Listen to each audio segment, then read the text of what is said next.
2023 সালের সবচেয়ে আলোচিত ওয়েব সিরিজগুলোর মধ্যে মাইসেলফ অ্যালেন স্বপন ছিল একটি অপ্রতিদ্বন্দ্বী নাম। সিরিজটির মুক্তি দর্শকদের মধ্যে এক অসাধারণ আলোড়ন সৃষ্টি করেছিল। এরপর থেকে সিরিজটির সিকুয়েল নিয়ে চলছে অনেক আলোচনা, কিন্তু এতদিনে কোনো আপডেট পাওয়া যায়নি। অবশেষে সেই দীর্ঘ প্রতীক্ষার পর জানা গেল মাইসেলফ অ্যালেন স্বপন 2 এর শুটিং শীঘ্রই শুরু হতে যাচ্ছে। নতুন সিকুয়েলে ফিরছেন প্রথম কিস্তির প্রধান দুই চরিত্রের শিল্পী নাসিরউদ্দিন আহমেদ ও রাফিয়াত রশিদ মিথিলা, যাদের রসায়ন এবং অভিনয় আগের সিরিজ থেকে অনেক বেশি সমাদৃত করেছিল। একাধিক সূত্রে জানা গেছে সিকুয়েলের জন্য গল্প, চরিত্র নির্বাচন এবং অন্যান্য প্রস্তুতি সমূহ ইতিমধ্যে সম্পন্ন হয়ে গেছে।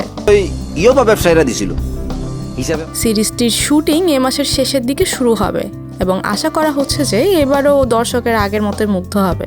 এছাড়া মাইসেলফ অ্যালেন স্বপন 2-তে প্রথম কিস্তির প্রায় সকল শিল্পীই থাকবেন, যেমন সুমন আনোয়ার, রফিউল কাদের রুবেল, আব্দুল্লাহ আল সেন্টু, আইমন শিমলা এবং তাদের সঙ্গে নতুন কিছু মুখ যুক্ত হতে যাচ্ছে।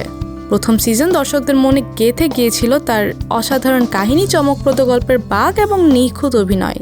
এবার কি সেই গল্প আরও নতুন মাত্রায় দর্শকদের সামনে হাজির হবে? জানা যাবে সিরিজটি মুক্তি পেলেই।